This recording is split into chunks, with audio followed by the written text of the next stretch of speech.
सवाल किया है अज़हरुल हक़ सिद्दीकी रिज़वी। वो तो चए त प्लास्टिक जी ॼारी वारी टोपी पाए नमाज़ पढ़णु जाइज़ आहे या न। बिस्मिल्लाहिर रहमानिर रहीम।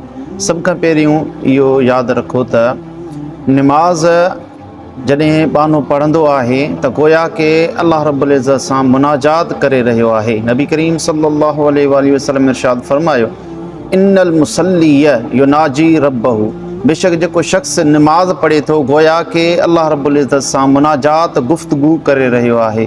को शख़्स कंहिं वॾेरे सां ॻाल्हाइण जे लाइ वेंदो आहे, गुफ़्तगू करण जे लाइ वेंदो आहे त सुठो सुहिणो लिबास पाए वेंदो आहे।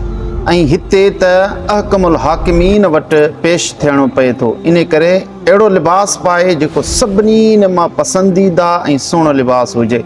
अल्लाह रब्बुल इज़्ज़त क़ुरान मजीद में इरशाद फरमायो आहे, या बनी आदम ख़ुज़ू ज़ीनतकुम इंद कुल्ल मस्जिदिन, ए आदम जा औलाद, हर मस्जिद वटि यानी हर इबादत जे मौक़े ते पंहिंजे सिंगार सां आरास्ता थी।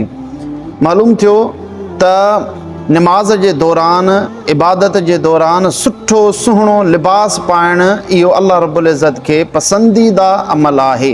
ऐं हर उहो लिबास जेको मायूब सम्झो थो वञे, जेको लिबास पाए बाज़ार में नथो वञी सघिजे, जेको लिबास पाए कंहिं दावत ते, कंहिं मजलिस में, कंहिं वॾेरे वटि नथो वञी सघिजे, यानी ऐब थो सम्झे, त ओहिड़ो लिबास पाए नमाज़ पढ़णु इहो मकरूह तंज़ीही आहे। अहिड़े नमूने सां जेका प्लास्टिक जी ॼारी वारी टोपी आहे, इहा पाए बाज़ार में वञणु, वॾेरनि वटि या मजलिसनि में वञण खे माण्हू ऐब सम्झनि था, पाए न आहिनि वेंदा।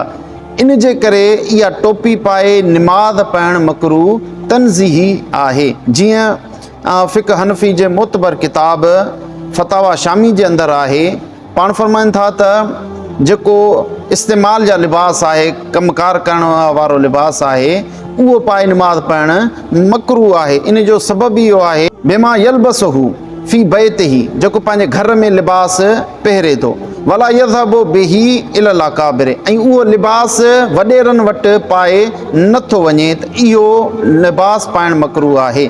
व ज़ाहिरु अन्नल कराहत तंज़ीहियतुन, इन मां ज़ाहिर इहो आहे त इहा कराहत तंज़ीही आहे, यानी जेका टोपी ॼारी वारी आहे इन खे पाए नमाज़ पढ़णु मकरूह तंज़ीही आहे। बहितर इहो आहे त को सुठी सुहिणी टोपी पाए, पटको पाए या टोपी पाए नमाज़ पढ़े। वल्लाहु आलम बिस्सवाब।